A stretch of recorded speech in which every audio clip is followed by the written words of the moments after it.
Bonsoir, donc nous venons d'écouter Ondeno Rebieno dans une de ses chansons que j'affectionne particulièrement, Bambi. Et d'ailleurs, j'adore beaucoup ses chansons, hein, les chansons d'Ondeno.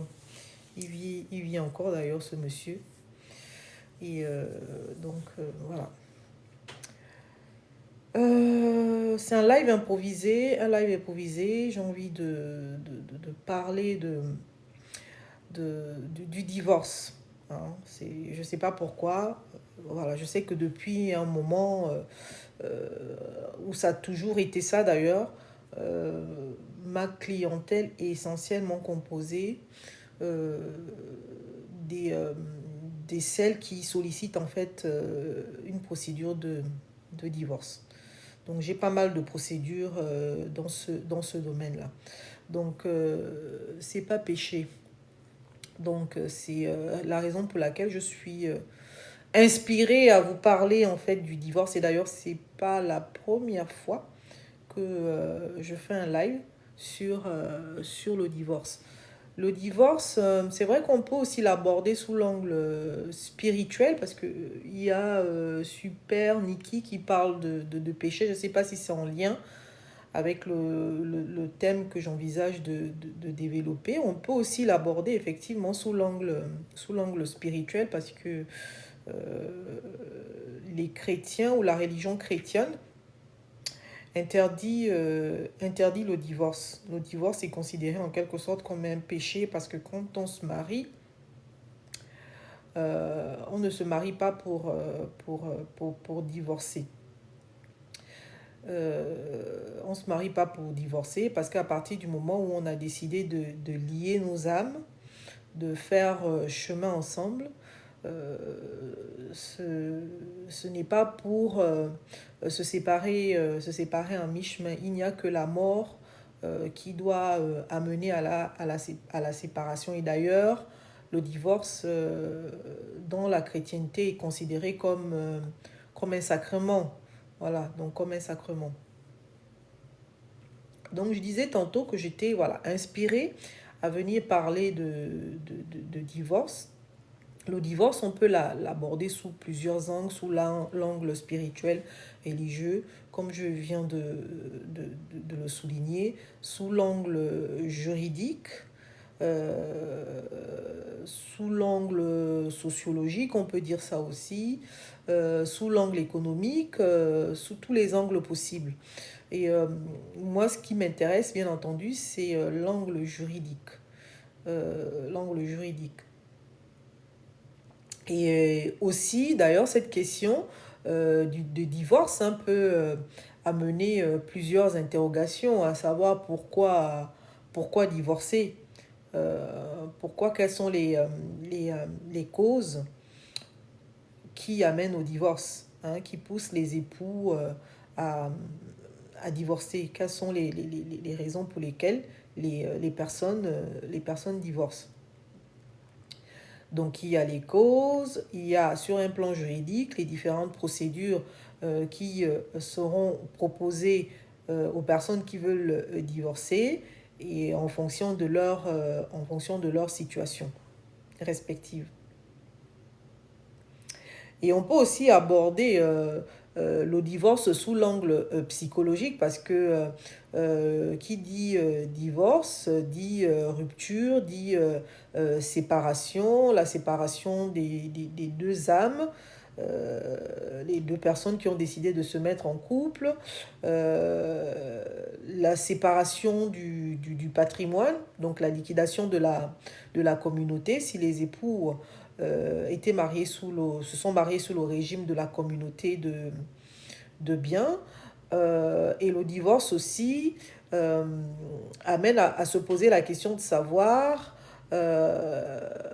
ou du moins aura des conséquences sur le devenir des enfants. Leur résidence, est-ce qu'on mettra en place une garde alternée ou est-ce que la résidence des enfants sera fixée au domicile d'un des parents? Donc il y a bien des conséquences aussi à l'égard des enfants. Donc, il y a des conséquences sur le patrimoine également. Donc, ça, je l'ai souligné. Merci pour les cœurs. Merci, merci, merci Ngoné, merci. Et donc, le divorce, en fait, a plusieurs aspects. Le divorce a plusieurs aspects. Et donc, je vous parle de ça parce que, en fait, dans ma clientèle, comme je disais à l'entame de mes propos, j'ai pas mal de dossiers sur le divorce. Beaucoup de personnes se marient, mais beaucoup de personnes divorcent également. Donc, ça veut dire que cela ne doit pas être tabou de parler du divorce. D'un autre côté, par moments, je suis même gênée de venir, comment dire, en quelque sorte, venir parler du divorce. Ça donne l'impression aussi, je peux dire ça comme ça, mais c'est pas ce que j'ai en tête, hein. Ça peut donner l'impression que, voilà, qu'on aspire à ce que tout le monde soit divorcé. Qui plus est, quand on est chrétienne, parfois même cette question-là rentre en conflit avec nos valeurs, la valeur du mariage par exemple, voilà, donc du coup le divorce vient en conflit avec le divorce vient en conflit avec le mariage, parce qu'en divorçant, on met un terme au mariage, et donc même la question de la spiritualité se pose d'ailleurs à ce moment-là.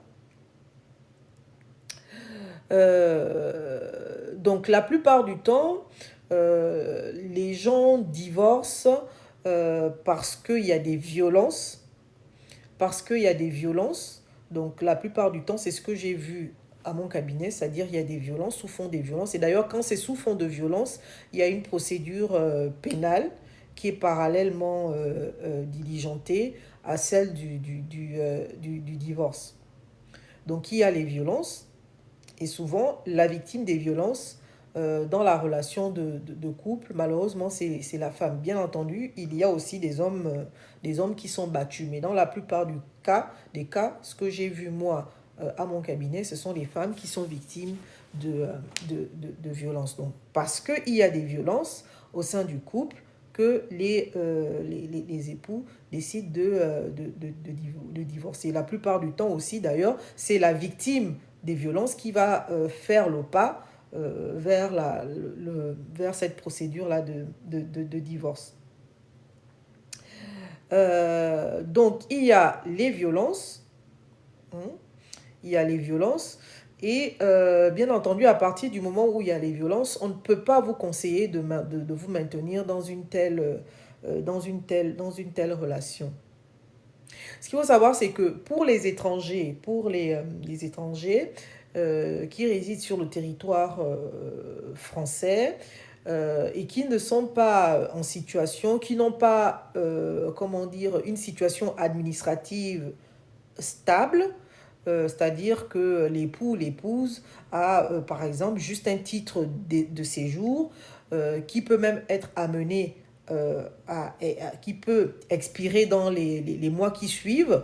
La procédure de divorce diligentée pour faute est un bon moyen pour pouvoir régulariser sa situation ici en France. C'est-à-dire l'avocat va écrire à la préfecture pour voilà, expliquer dans son courrier adressé à la préfecture.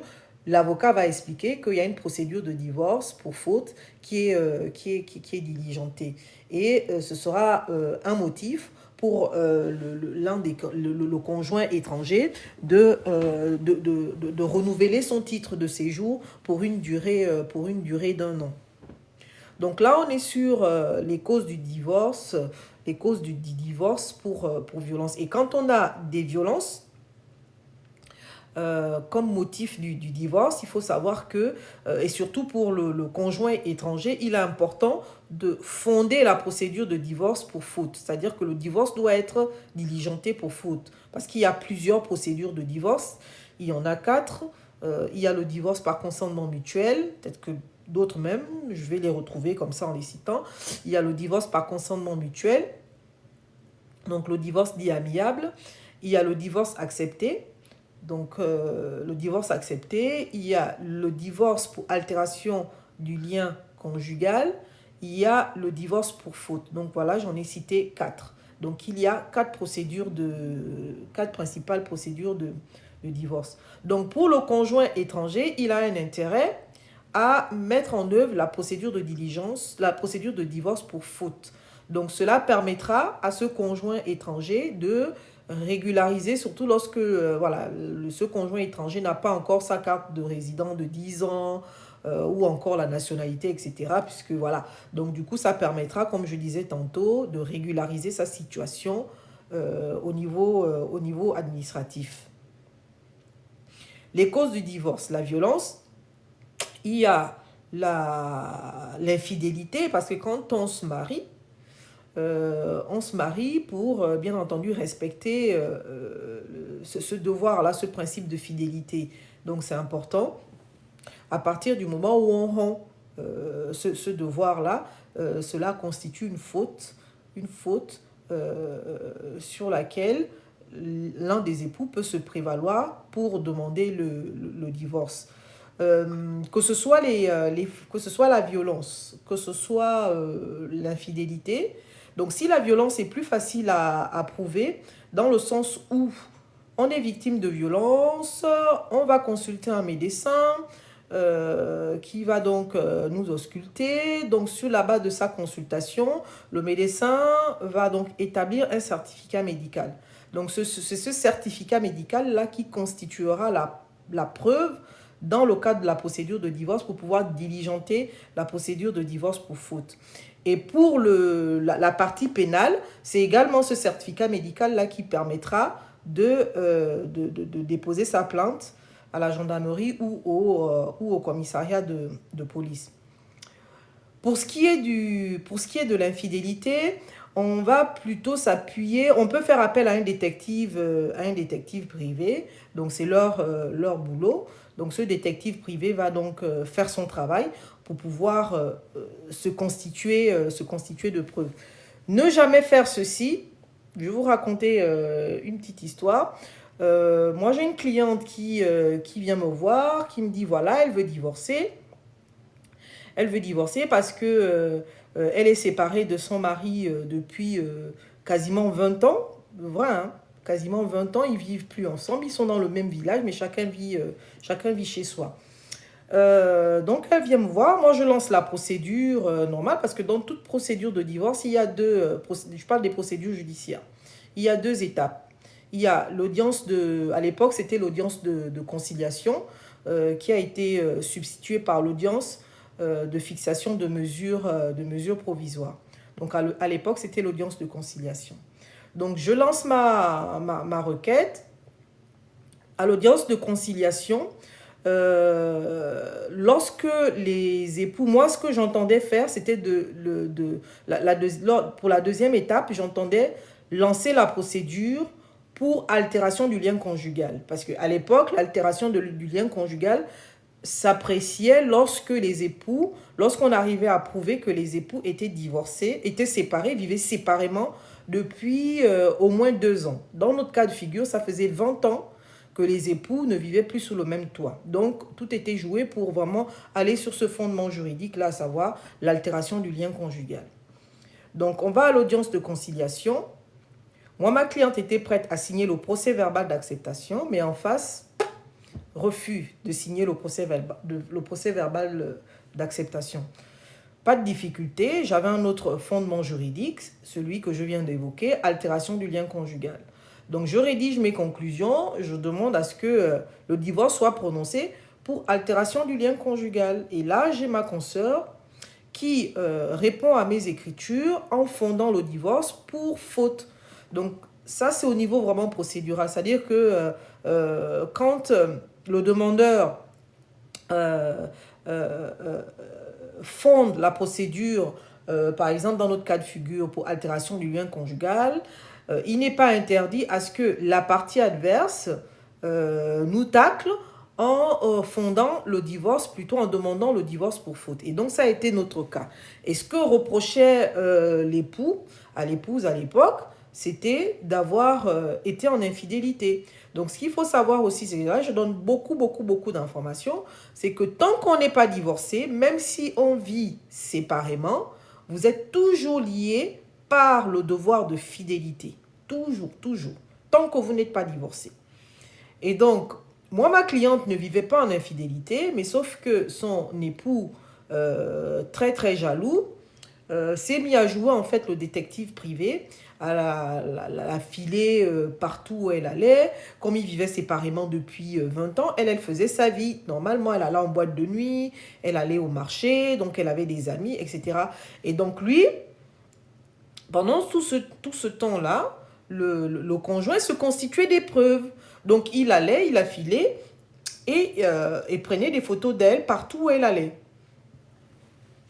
Et donc dans le cadre de la procédure, pour justifier la faute de son épouse, ce conjoint a produit dans la procédure toutes les photographies qu'il avait faites pour prouver que son épouse était en infidélité.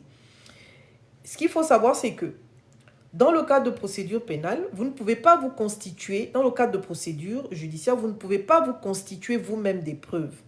Ces preuves sont irrecevables. Ces preuves sont irrecevables. Donc moi, ce que j'ai fait, j'ai demandé à ce que ces preuves soient écartées parce qu'elles étaient irrecevables. C'était le conjoint qui s'était constitué lui-même des preuves. Pourtant, sur quelques photos qu'il avait donc communiquées, introduites dans la procédure, on voyait bien que ma cliente pouvait de temps en temps être en compagnie d'un monsieur. Mais voilà, le juge a suivi mon argumentaire et au final, la demande de divorce pour faute a été écartée et le divorce a été prononcé pour altération du lien conjugal. Donc ce qu'il faut retenir, c'est que la constitution des preuves établies par soi-même est irrecevable. Si vous voulez vous constituer des preuves portant sur l'infidélité de votre conjoint ou votre conjointe, il faut faire appel à un détective privé. Ou à défaut de faire intervenir un détective privé, parce que cela peut avoir un coût, bien entendu, vous faites faire des témoignages de votre entourage. Donc ça passe très bien. Donc d'autres personnes viendront témoigner dans la procédure que votre conjoint ou votre conjointe a été infidèle avec telle personne pendant telle période. Donc ça passe très bien. Donc nous sommes sur les causes du divorce. Nous sommes sur les causes de divorce. Donc ça passe très bien. Donc pour les violences, pas de difficulté. Et en plus, si la procédure pénale aboutit, c'est-à-dire que si le procureur de la République décide de poursuivre l'auteur de violence, donc il sera difficile pour ce dernier de venir contester les violences, puisque dans le cadre de la procédure pénale, le conjoint sera condamné sur un plan pénal. Donc dans la procédure de divorce, donc on va intégrer le jugement ou la convocation, si elle est en cours d'instruction, la convocation, le jugement, ou si on n'est pas encore à ce stade-là, lorsqu'on lance la procédure, le dépôt de plainte. Donc ces éléments-là permettront donc d'avoir des éléments de preuve sur la violence. Donc dépôt de plainte, certificat médical, convocation de l'époux à comparaître devant une juridiction répressive et la décision condamnant l'époux à une peine de prison, en tout cas à une sanction pénale, simplement. Donc ça, ce sera vraiment plus facile à faire. Ce qui sera vraiment difficile, c'est le cas d'infidélité. Donc il y a ce qu'on appelle la notion d'abandon de domicile conjugal. Donc lorsque deux personnes se marient, ces deux personnes ont normalement vocation à vivre sous le même toit. Donc le domicile conjugal qui peut être soit une location ou une propriété acquise par les époux. Donc à partir du moment où un des conjoints décide de quitter le domicile conjugal, cela peut être considéré comme une faute. Attention, à partir du moment où on décide de divorcer, on peut aussi à ce moment-là quitter le domicile conjugal. Parce que moi j'ai des clientes ou des clients qui viennent me voir, oui, je veux pas quitter le domicile conjugal parce que je veux pas que on me reproche l'abandon de domicile conjugal. Donc ça dépend en fait, ça dépend. Donc au moment, vous pouvez décider de quitter le domicile conjugal, mais cette décision doit être prise au moment où vous décidez également d'aller voir votre avocat, parce que toutes les procédures toutes les procédures de divorce, pardon, autant pour moi, l'avocat est obligatoire. Donc vous quittez le domicile conjugal, mais à ce moment-là, vous devez saisir aussi votre avocat pour lancer la procédure de divorce.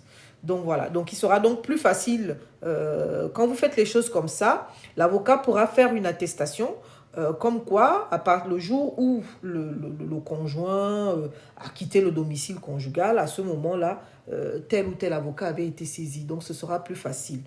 Ce qui n'est pas le cas lorsqu'on a quitté le domicile conjugal pendant 1 an sans lancer de procédure judiciaire. Lorsqu'on est dans ce cas de figure, on peut considérer qu'il y a abandon de domicile conjugal. Et la plupart du temps, d'ailleurs, l'abandon de domicile conjugal est doublé d'une infidélité. La plupart du temps, mais ce n'est pas dans tous les cas. La plupart du temps, le conjoint quitte le domicile conjugal parce qu'il a trouvé quelqu'un d'autre avec qui il passe ses jours, ses nuits. Donc voilà les raisons pour lesquelles on aboutit au divorce. Je parlais donc qu'il y avait les violences, il y a les violences, il y a l'infidélité. L'infidélité n'est pas souvent mis en avant, pour dire que je divorce parce que mon époux, mon épouse a été infidèle. C'est la plupart du temps, même ici en Europe, aussi paradoxalement que cela puisse paraître, l'infidélité n'est pas souvent ce qui motive les époux à mettre un terme à leur relation maritale. Les violences, oui, mais l'infidélité, en général, c'est un moyen, je le dis comme ce que je vois, en fonction de ce que je vois au cabinet. Hein. En général, les époux vont mettre en avant l'infidélité pour répondre à la demande de celui qui a lancé la procédure de divorce. Ce qu'il faut savoir, c'est que divorcer en France, même partout, même au Gabon, c'est un droit. Je fais une parenthèse. Divorcer en France ou au Gabon, partout, c'est un droit. Je fais une parenthèse parce que j'ai même fait une courte vidéo, un petit live là, vers les 20 heures, pour dire ça, pour souligner ça. Divorcer, c'est un droit. Je dis ça pourquoi? Parce que la plupart du temps, les gens vont venir me voir et me dire non, moi je veux juste prendre des informations sur les procédures de divorce parce que j'aimerais bien divorcer, mais je ne veux pas moi lancer la procédure. Je voudrais que ce soit mon conjoint ou ma conjointe qui lance la procédure parce que sinon il va me reprocher d'avoir lancé la procédure. Voilà. Ou est-ce qu'on ne va pas me reprocher, le juge ne va pas me reprocher d'avoir lancé la procédure. Même si vous êtes cette là qui m'écoutez, pour vous c'est évident, mais pour beaucoup de personnes, c'est pas évident. C'est pas évident. Parce que on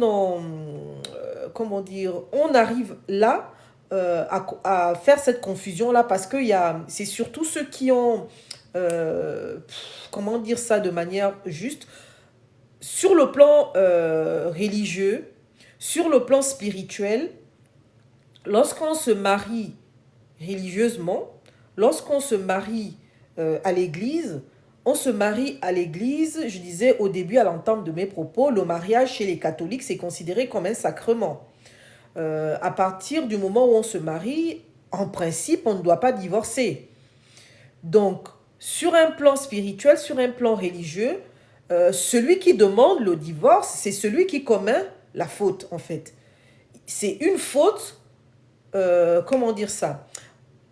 La personne qui initie le divorce est en faute sur un plan spirituel. Sur un plan spirituel, c'est une faute plus que, à partir du moment où on se marie pour la vie. Il n'y a que la mort qui doit nous séparer. Cette logique-là n'est pas vraie en droit. En droit, divorcer, c'est un droit. En droit, divorcer, c'est un droit. Donc, le juge ne vous reprochera jamais d'avoir lancé la procédure de divorce puisque c'est un droit. C'est un droit de divorcer. Donc, qu'est-ce qui va se passer? Celui qui se sentait enfermé, là je reviens sur le plan juridique, celui qui se sentait enfermé, oppressé dans sa relation maritale, va franchir le cap, donc va lancer sa procédure de divorce. Et je suis en train de dire que l'infidélité n'est pas souvent ce qui motive les époux à divorcer. La violence, oui, mais pas l'infidélité. Mais à quel moment on va faire ressortir l'infidélité? C'est en défense, la plupart du temps. Ou par anticipation. Par anticipation. Parce que on sait que peut-être que l'époux va nous reprocher certaines choses. Donc, allez, par anticipation, on va mettre en avant l'infidélité. Ou, en réponse, on va mettre en avant l'infidélité. Voilà. Donc, moi, c'est ce que j'observe. Donc, c'est pas... j'ai jamais vu venir à mon cabinet quelqu'un qui me dit, un des époux qui vient de me dire, par exemple, que non, moi, je vais divorcer parce que mon époux, mon épouse est en infidélité. J'ai jamais vu ça. Vous voyez, je vous ai raconté le cas d'une cliente qui pourtant voilà, était déjà séparée de son époux pendant 20 ans. Donc on lance la procédure pensant qu'on allait, comment dire, argumenter, comment dire, pensant que l'époux allait accepter le fait qu'on puisse divorcer pour altération du lien conjugal. Mais lui, en réponse, qu'est-ce qu'il vient de nous faire? Il nous a reproché l'infidélité de par des éléments de preuve que lui-même, il s'était constitué. Et j'ai beaucoup vu ça, en fait. Donc l'infidélité, en résumé, n'est pas ce qui motive les gens à se dire, bah, allez, on passe le cap, on divorce.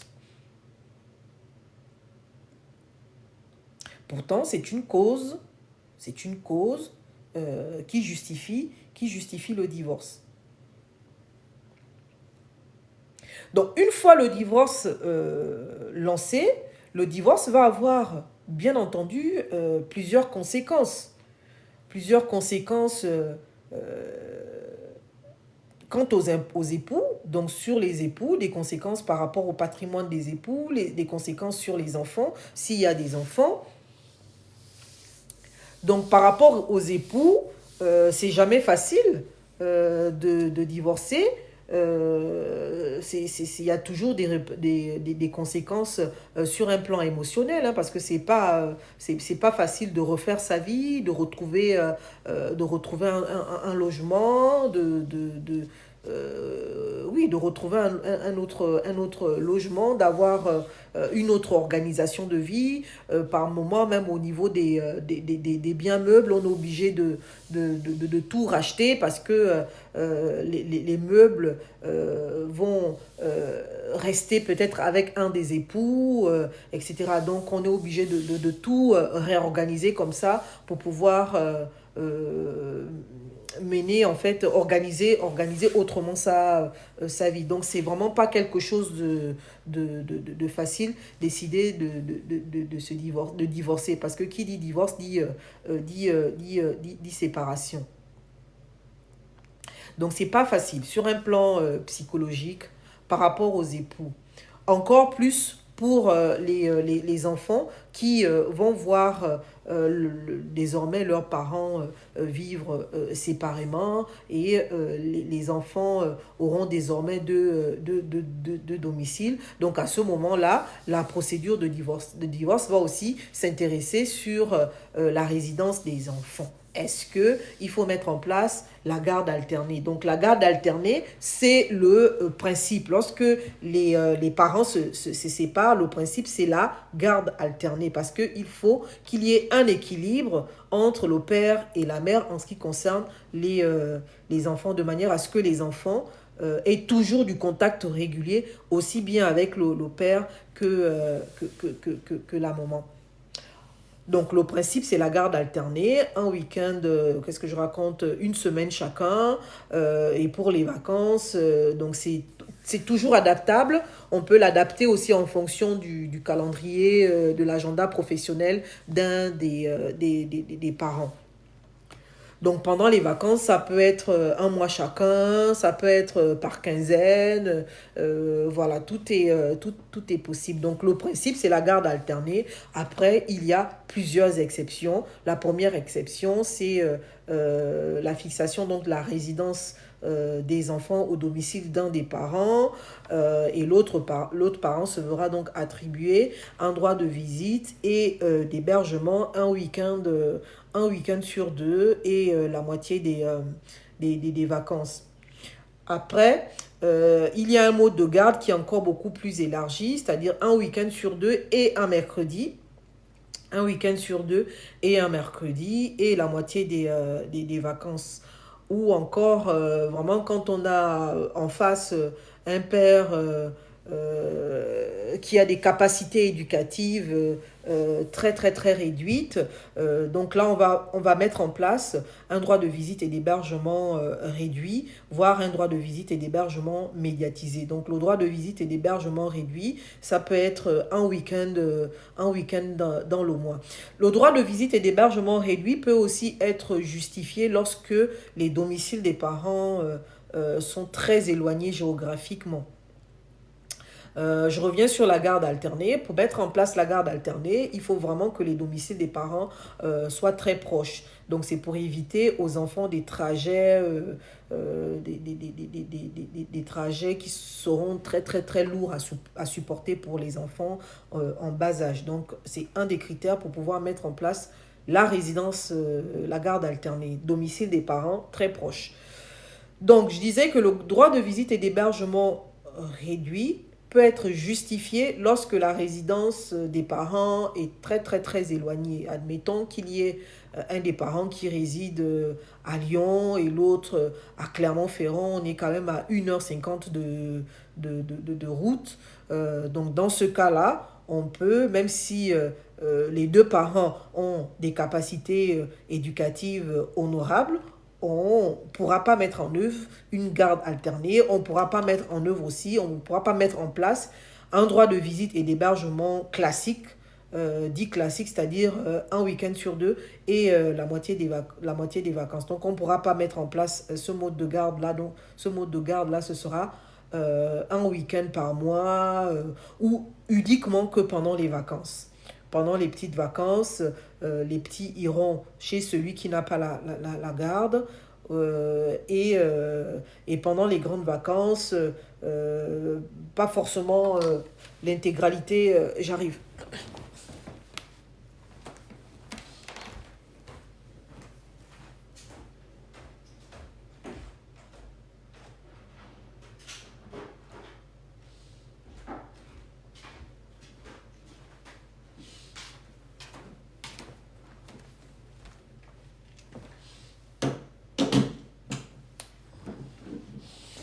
J'ai ma batterie qui est à plat.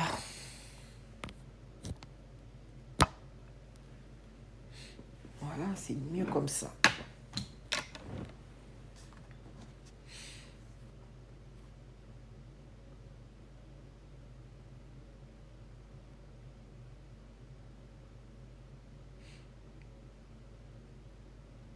Donc, si vous avez des questions, n'hésitez pas, hein. Donc, voilà. Donc, je disais que le droit de visite et d'hébergement réduit peut être justifié aussi lorsque la résidence des parents est très, très éloignée. Mais la plupart du temps, on va mettre en place ce mode de garde lorsque les capacités éducatives d'un des parents ne sont pas garanties. Donc, on va être dans ce cas de figure lorsque, par exemple, l'un des parents s'alcoolise, un des parents consomme de la drogue, ou un des parents est, comment dire, est très violent. Alors, la violence, c'est particulier encore, c'est particulier parce que faut voir, est-ce que la violence est exercée sur les enfants? Est-ce que la violence est exercée uniquement sur l'autre parent?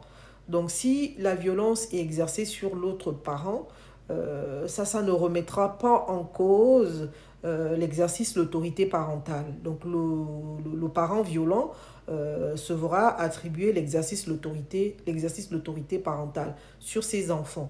Mais par contre, si la violence est exercée sur les enfants, donc dans ce cadre-là, on aura une procédure pénale, une procédure pénale pour demander à ce que le parent soit déchu de ses droits. Donc la violence, ça peut être aussi tout ce qui est relatif à l'inceste, le viol, il y a des mots qu'il ne faut pas dire ici sur TikTok, le VIOL sur les enfants, les violences sur les enfants, l'agression,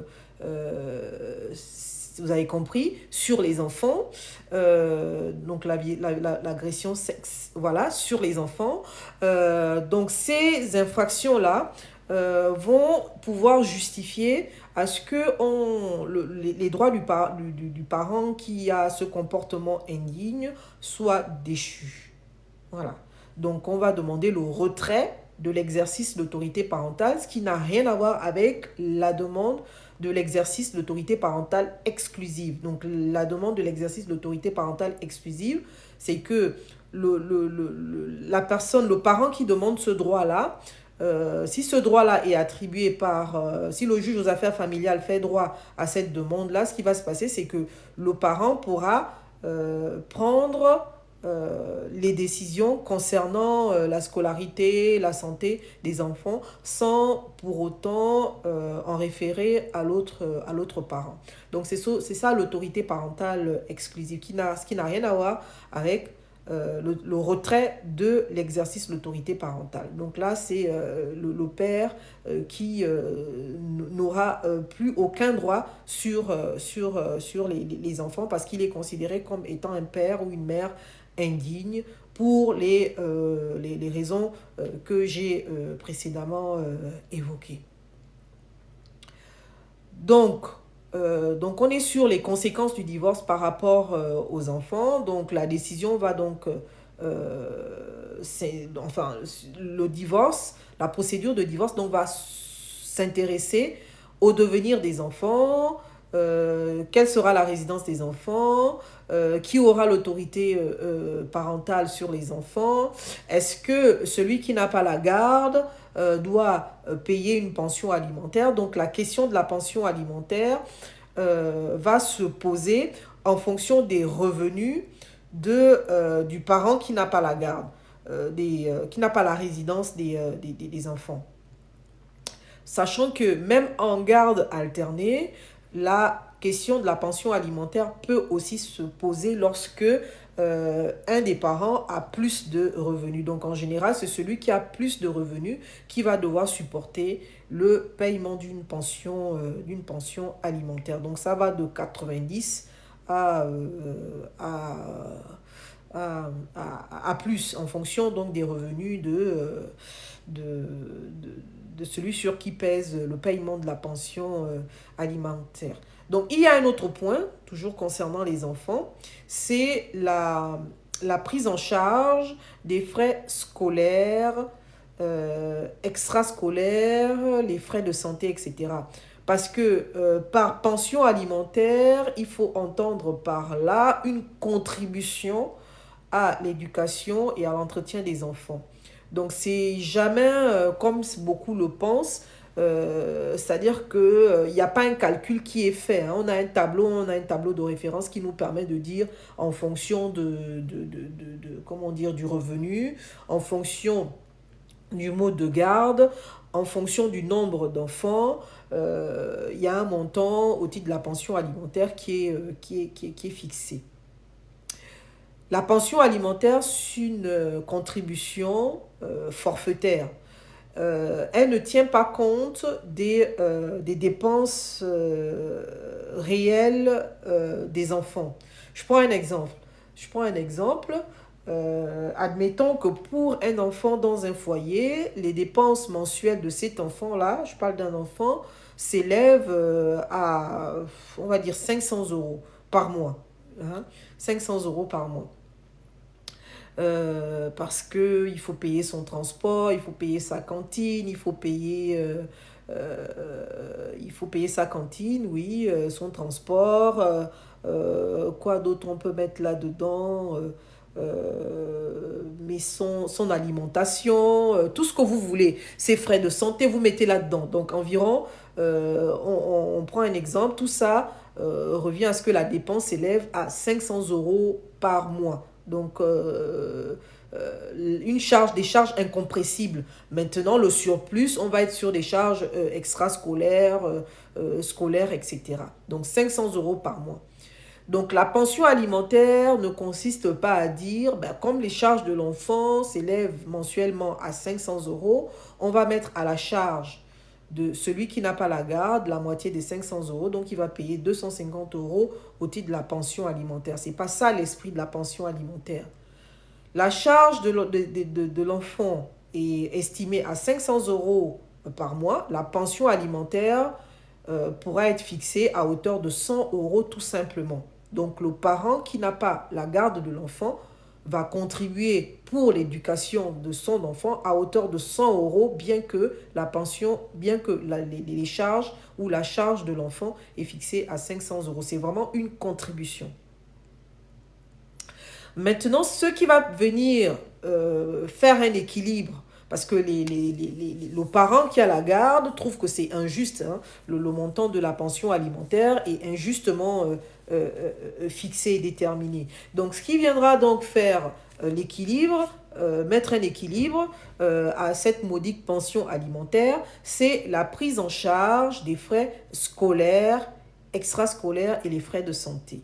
Donc là, il y a plusieurs façons de faire. Ça peut être une prise en charge à hauteur de 50-50% sur présentation de facture. Ça peut être si celui qui n'a pas la garde a plus de revenus, on peut trouver un autre pourcentage. Ça peut être 60%, 40%, 70%, 30%, etc.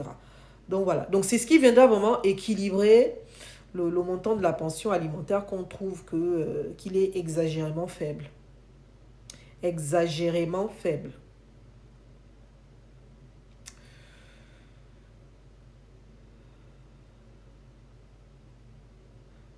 Sachant que toutes les mesures concernant les enfants, dans le cadre de la procédure de divorce, ne sont pas irréversibles. Autrement dit, que la situation des enfants peut évoluer, admettons, après le prononcé du divorce judiciaire ou divorce par consentement mutuel, peu importe, la situation des enfants évolue. Les enfants ne veulent plus, par exemple, se rendre chez un de leurs parents parce qu'ils ne se sentent pas bien là-bas. Ou encore inversement, celui qui a la charge de payer la pension alimentaire n'a plus d'emploi, n'a plus de revenus. Ou quel autre cas de figure on peut prendre. Donc j'ai pris les deux cas. Donc pension alimentaire, celui sur qui pèse le paiement de la pension alimentaire n'a plus de revenus. Ou encore même, situation beaucoup plus intéressante, celui sur qui pèse la pension alimentaire, sa situation s'est considérablement améliorée, donc ses revenus ont beaucoup augmenté. Donc voilà, j'ai pris 3 cas de figure. Perte d'emploi, revenus qui ont considérablement augmenté, un des enfants qui ne veut plus se rendre chez un des parents, Donc là, on a la situation des enfants qui a évolué en lien, enfin les mesures hein, en lien avec les enfants qui ont évolué. Donc à tout moment, on est là dans le cadre d'une procédure, on sera là dans le cadre d'une procédure après divorce, pardon, pas hors divorce, une procédure après divorce. Donc les anciens époux, les ex-époux, la partie la plus diligente ou la partie qui a un intérêt à lancer cette procédure peut saisir le juge aux affaires familiales par l'intermédiaire de son avocat. D'ailleurs, l'avocat n'est pas obligatoire. Cette personne peut directement saisir le juge aux affaires familiales et demander à ce que le jugement soit révisé en mettant en avant les points que je viens de souligner. C'est-à-dire la situation de l'autre s'est améliorée. Donc, augmentation de la pension alimentaire ou je n'ai plus d'emploi, donc j'ai un intérêt à lancer la procédure, je lance la procédure, donc je demande à ce que le juge constate mon état d'impécuniosité, c'est-à-dire que je n'ai plus de revenus, donc je ne peux plus payer de pension alimentaire. Précision faite que il n'y a que ceux qui perçoivent le RSA qui peuvent être dispensés du paiement de la pension alimentaire. Voilà, parce que ces personnes sont considérées comme étant des personnes, on ne va pas dire, on peut le dire, hein, insolvables. Voilà. Donc, voilà, j'ai plus d'emploi, mes revenus ont considérablement diminué, j'ai beaucoup de charges, l'augmentation des charges en eux-mêmes ne suffit pas pour demander la réduction de la pension alimentaire, hein, l'augmentation des charges. Parce que dans pension alimentaire, c'est une pension qui est une autre manière aussi de définir la pension alimentaire, c'est le montant qui est attribué aux enfants pour leur permettre de manger. Donc, toi qui augmentes tes charges, est-ce que tu ne manges pas? Si, tu manges. Tu as tes charges qui ont augmenté, peut-être parce que tu as pris des crédits immobiliers, des crédits à la consommation pour t'acheter une voiture, etc., etc., un crédit pour te marier, etc. Mais tu continues pour autant de manger. Donc voilà. Donc c'est pas parce que tu as des charges qui ont augmenté que ce sera justifié ta demande de suppression ou de réduction de la pension alimentaire. Ce n'est que parce que tes revenus ont diminué que tu peux demander la réduction ou la suppression de la pension alimentaire.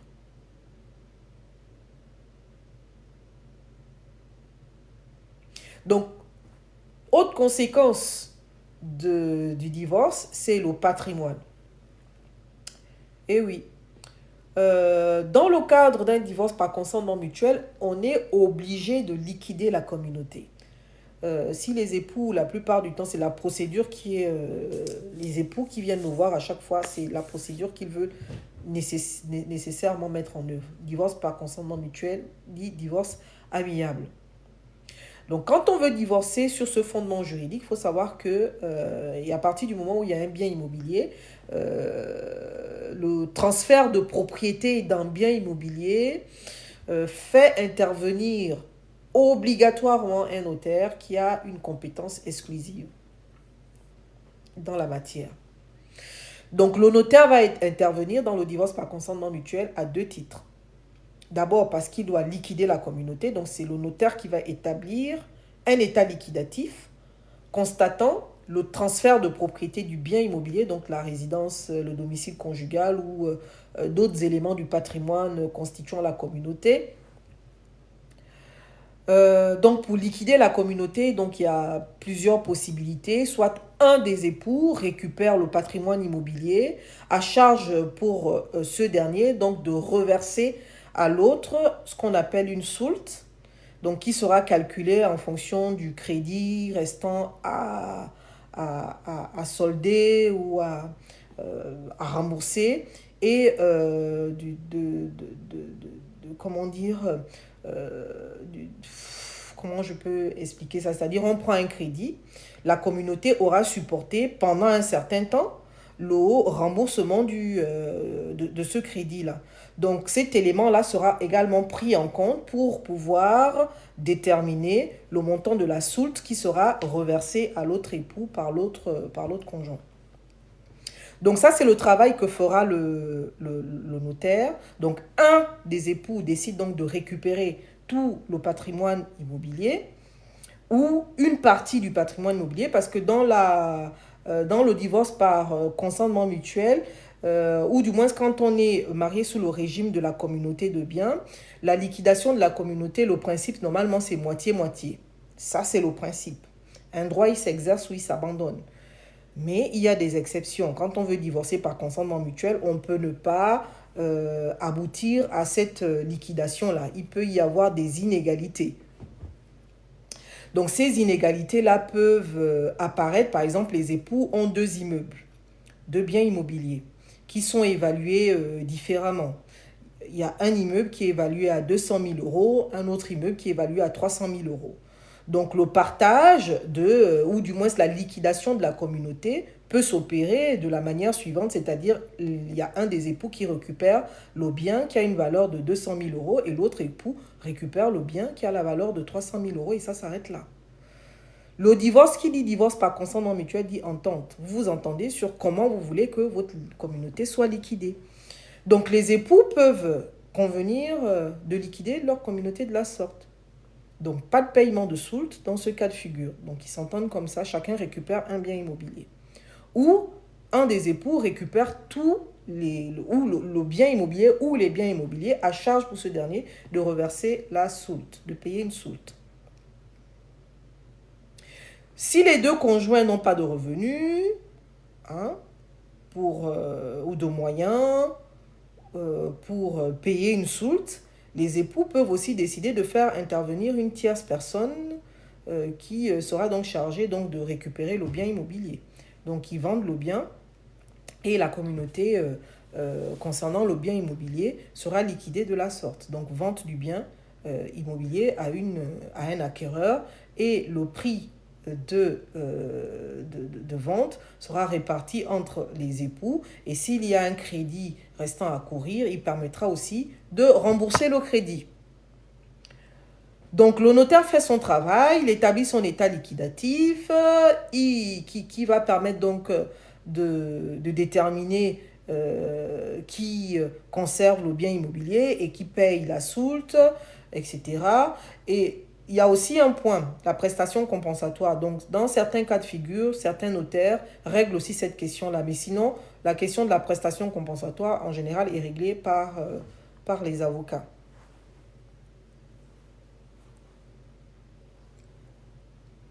Donc, une fois le notaire a établi l'état liquidatif, les avocats donc prennent le relais pour pouvoir rédiger donc la convention de divorce. Donc je disais que quand on veut divorcer par consentement mutuel, la liquidation de la communauté est obligatoire. Maintenant, s'il y a une difficulté à liquider la communauté, on est obligé donc de passer devant le juge. Donc on va basculer sur les procédures de divorce judiciaire, soit un divorce accepté, soit un divorce pour altération du lien conjugal. Et maintenant, l'altération du lien conjugal, c'est sur 1 an. C'est-à-dire qu'on va considérer que la relation est dégradée, la relation conjugale est altérée lorsque les époux vivent séparément depuis 1 an. Ou ce sera un divorce pour faute. Donc à partir du moment où on opte pour un divorce judiciaire, seul le divorce peut être acté et la liquidation de la communauté interviendra après. Je ne sais pas si vous voyez ce que je vais dire. Divorce par consentement mutuel, on est obligé de liquider la communauté, mais divorce judiciaire, on n'est pas obligé. Donc on peut divorcer et liquider en même temps la communauté. On va voir le notaire, l'état liquidatif est annexé à la procédure judiciaire et la procédure de divorce suit son cours. Si les époux n'arrivent pas à s'entendre chez le notaire sur le bien immobilier, on divorce les époux et il y a comme une indivision qui va naître après le prononcé du divorce. Si vous voulez, la communauté, ce ne sera pas une communauté, ce sera une indivision en fait, en quelque sorte. Donc voilà les conséquences du divorce sur le patrimoine immobilier qui se complexifie encore qui devient beaucoup plus complexe lorsqu'il y a une entreprise dans la procédure de divorce. Parce que la plupart du temps, enfin pas la plupart du temps, il peut arriver que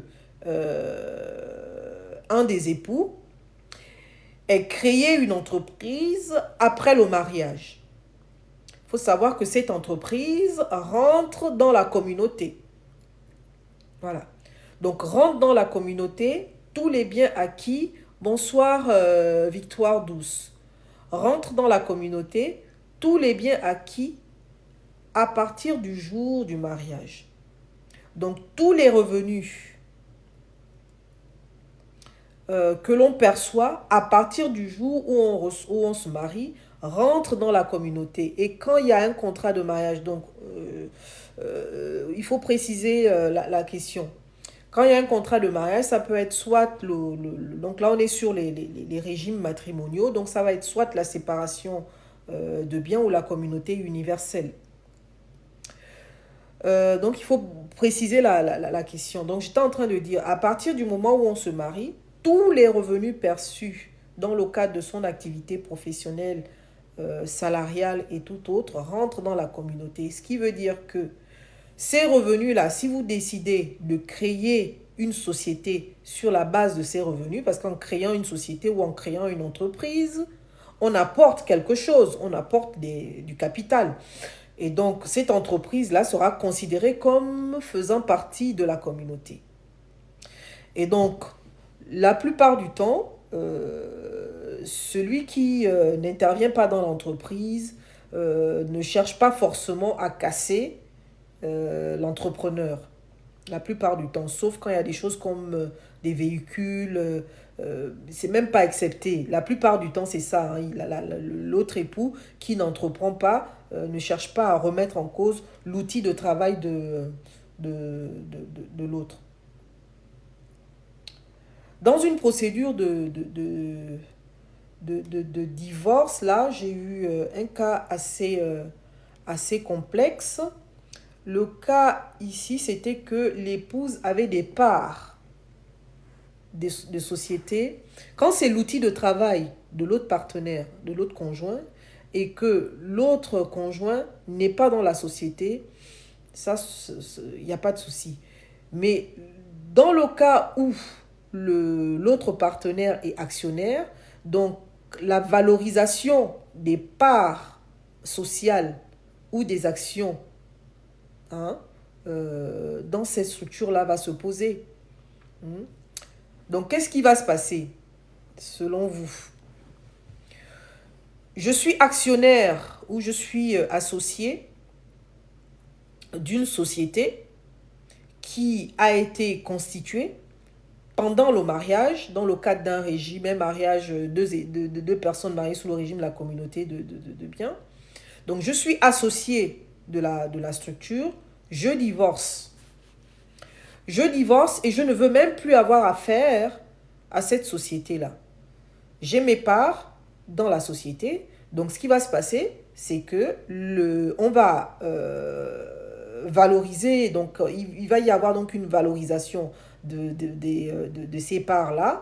Et voilà, tout sera mis en œuvre pour que les associés restants puissent donc acheter ou racheter les parts de l'épouse ou de l'époux qui veut sortir de la société.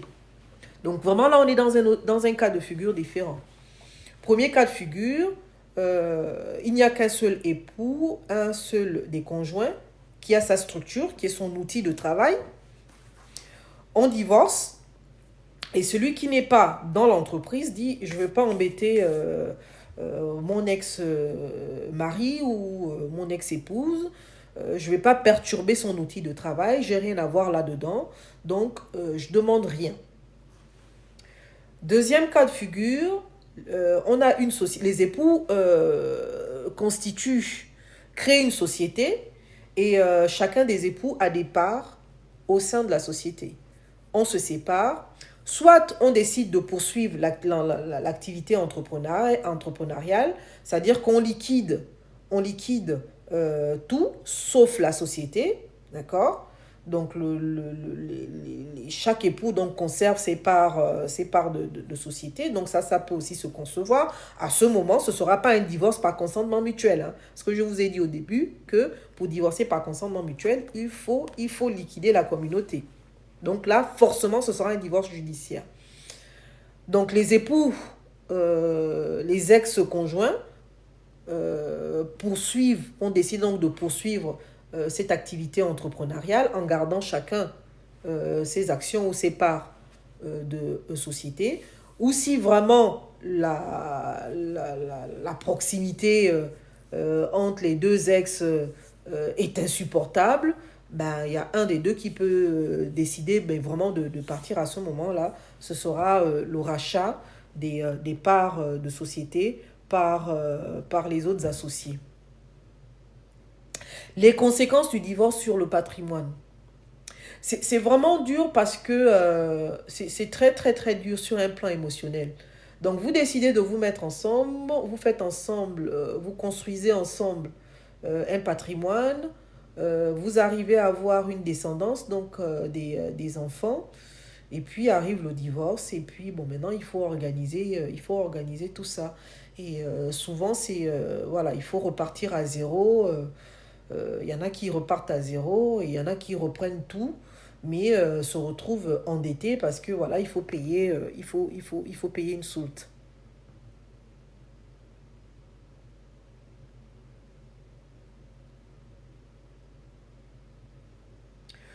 Euh,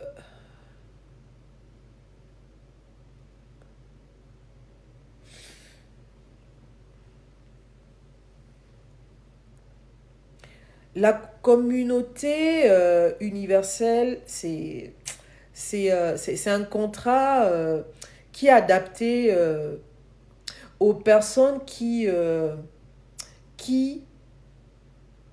lorsqu'il y a un des conjoints qui voudrait que son épouse ou son époux conserve l'intégralité de son patrimoine. Le patrimoine constitué avant le mariage et le patrimoine constitué après le mariage.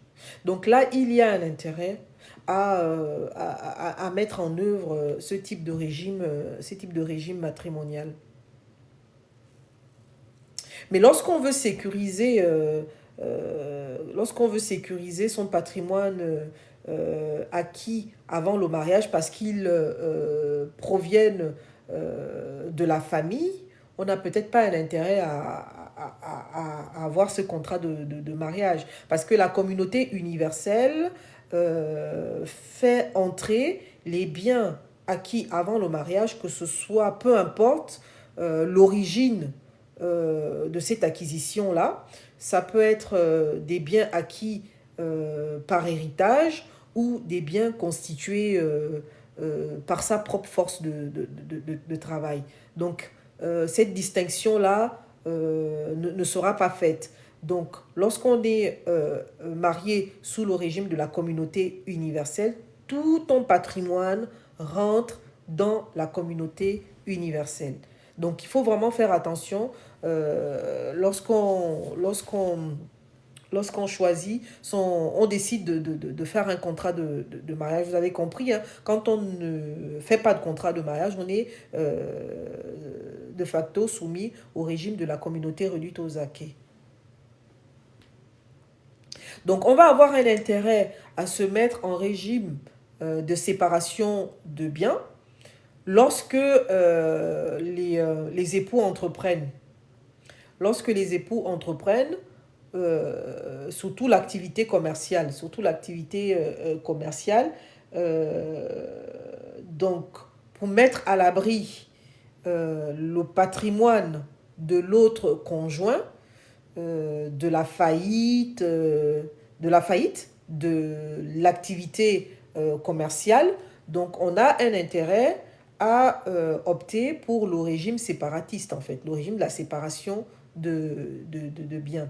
On peut aussi se marier sous le régime de la séparation de biens lorsque, pour les personnes qui se sont mariées tardivement,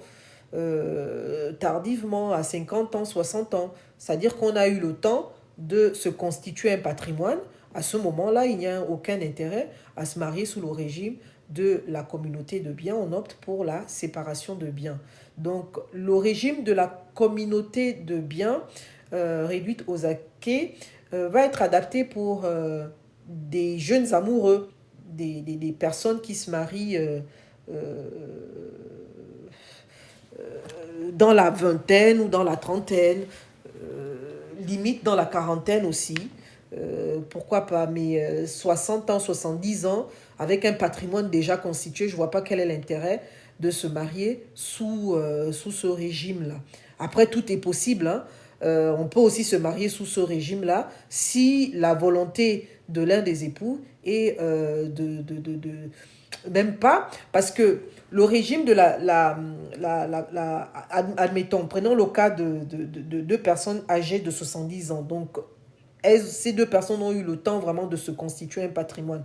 Donc là, peut-être l'intérêt ici, ce serait de mettre en place un régime de la communauté universelle. Et comme ça permettra de faire bénéficier à un des époux tout le patrimoine constitué pendant la période de la vie active.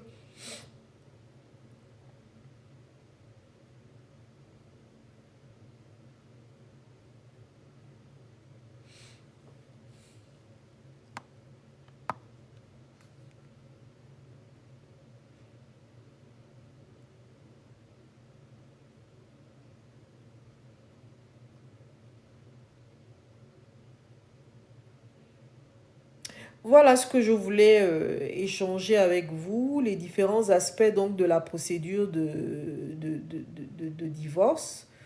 Donc on va aller sur un fondement juridique du divorce pour altération du lien conjugal lorsque les époux vivent séparément, je disais, depuis 1 an. Donc on va dire au juge, voilà, on veut divorcer parce que voilà, il n'y a plus rien entre nous puisqu'on ne vit plus ensemble depuis 1 an. Donc voilà. Et pour prouver ça, c'est facile, hein, un avis d'imposition. Il n'y a même plus rien, il y a plus rien à prouver à partir du moment où, à l'audience de mesures, de fixation de mesures provisoires, celui qui a introduit la requête vient dire que voilà, on est séparés depuis janvier 2024. L'autre époux vient confirmer cette date-là, donc ça suffit. Donc voilà.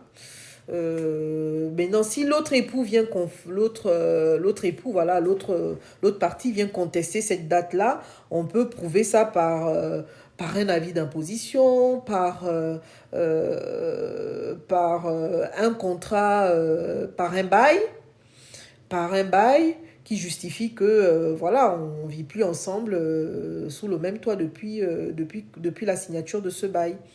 Donc en général, la date de séparation des époux est rarement contestée. Mais j'ai déjà vu des cas où la date de séparation des époux a été contestée. Ça déjà, j'ai déjà eu ce cas-là.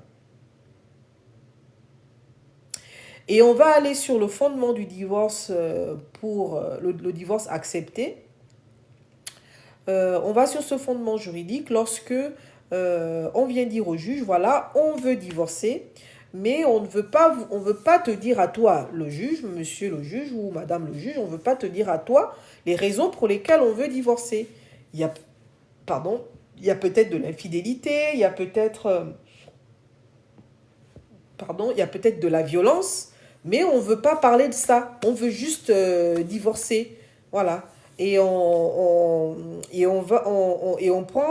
divorce sur ce fondement juridique parce que on accepte les deux, donc monsieur et madame, ou monsieur et monsieur, ou madame et madame, on accepte tous les deux le principe du divorce, mais on n'est pas d'accord sur les conséquences du divorce. Par exemple, s'il y a les enfants, moi je voudrais que les enfants habitent à mon domicile et mon époux dit non, non, il n'est pas d'accord avec ça, il voudrait que les enfants habite plutôt chez lui. Et donc, dans ce cas-là, le juge va trancher sur les points de désaccord. On est d'accord sur le principe de divorcer, mais on n'est pas d'accord sur les conséquences du divorce. Et là, c'est le juge qui va trancher.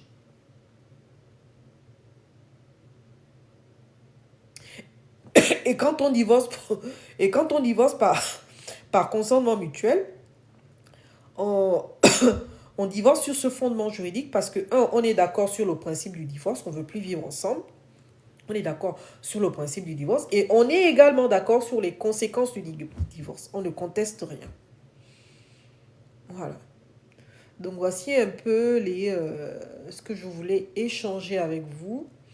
Il ne faut pas avoir honte de parler du divorce. Divorcer, c'est un droit.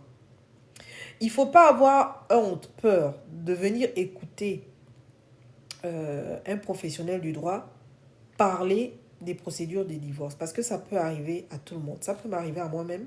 Ça peut arriver à tout le monde. L'être humain, c'est quelqu'un d'imprévisible. Aujourd'hui, on est bien. Demain, on peut ne pas être bien. Et puis, tout peut arriver. Voilà, peut-être que tu t'es marié parce que tu trouvais la personne belle et puis survient un accident qui fait que la beauté disparaît. Mais tu as le droit de divorcer, c'est ton droit de divorcer. Donc ça, il faut le savoir. Ou encore les raisons pour lesquelles, les motivations, ce qui a amené à te marier, chemin faisant, ce sur quoi tu as fondé ta relation de couple, ton mariage, etc., n'existe plus. Tu as le droit de divorcer, malheureusement. Je ne suis pas sur le plan spirituel. Hein. Sur le plan spirituel, ce que je dis là, ça ne vaut pas. Ça n'a pas de valeur.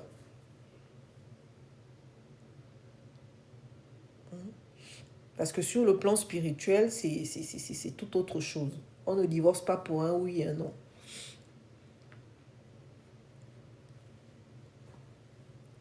En principe, on se marie pour la vie. Et il n'y a que la mort pour nous séparer. Mais quand on n'est pas dans cet état d'esprit, il faut savoir que le divorce est un droit. Voilà. Après, ce n'est pas tout le monde qui divorce. Hein.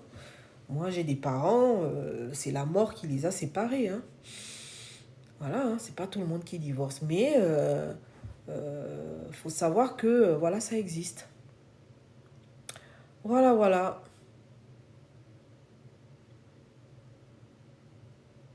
J'en ai terminé.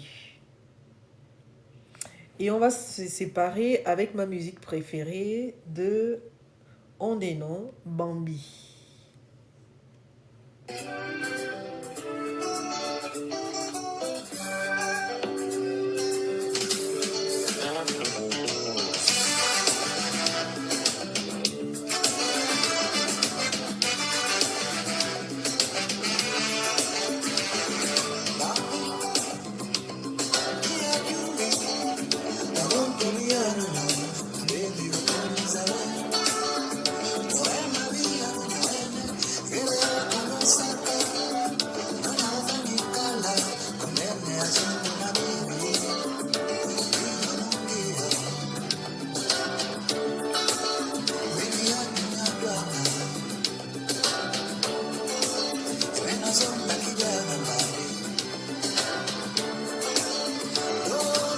Oui, je suis gabonaise. Mon papa est Pounou de Délé et ma maman est Maongwe Kota de Mekambo. Et actuellement, je suis en Auvergne.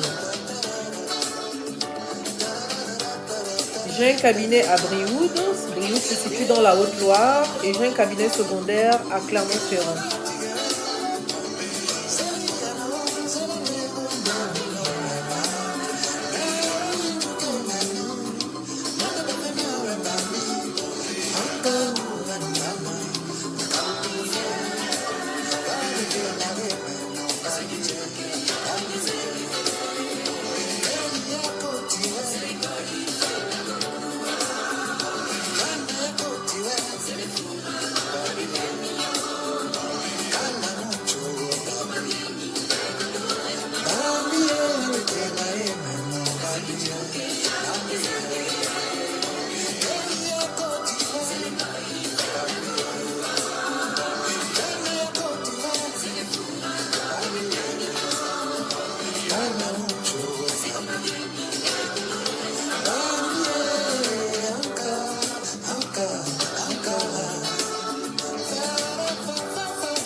Merci Victoire Douce, merci. Et à bientôt.